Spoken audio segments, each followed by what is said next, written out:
देखिए आज ये कार्रवाई इसलिए की गई है कि कल कमिश्नर कराची के पास एक मीटिंग हुई थी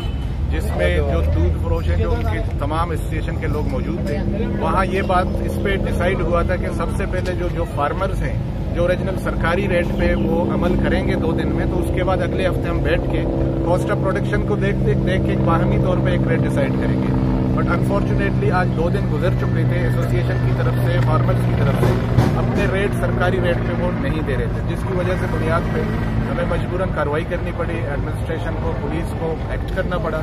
आज हमने कहीं यहाँ पे 20 से 25 गाड़ियाँ रोकी हुई हैं और वैसे मकसद यही था कि भी आप सरकार की बात सुनेंगे तो हम आपके साथ मिल बैठने के लिए तैयार हैं, जो जायज़ रेट्स होंगे उस पर अमल किया जाएगा। तो अभी मुझसे कुछ एसोसिएशन के लोगों की तरफ से भी राब्ते किए जा रहे हैं, तो उसी सिलसिले में हम कोशिश कर रहे हैं, क्योंकि ये गाड़ियाँ हमने कंफिस्केट की हैं तो ये गाड़ियाँ आज अभी हम रिलीज़ कर रहे हैं ताकि दूध इनका खराब ना हो। कल वो मेरे पास आ रहे हैं, बैठ रहे हैं, तो उसके बाद इंशाल्लाह हम कोशिश करेंगे अगले हफ्ते एक नरखनामे पे मुत्तफिका फैसला। अगर ये कल मुत्तफिक नहीं हो, हमारी तरफ से यकीनन उनको एज ए गुड जेस्चर ये कहा गया था कि आप पहले सरकारी रेट पे जब आएंगे उसके बाद आपके साथ ही मिल बैठ के हम रेट डिसाइड करेंगे। किसी के तरफ नाजायज हम करना नहीं चाहते, मगर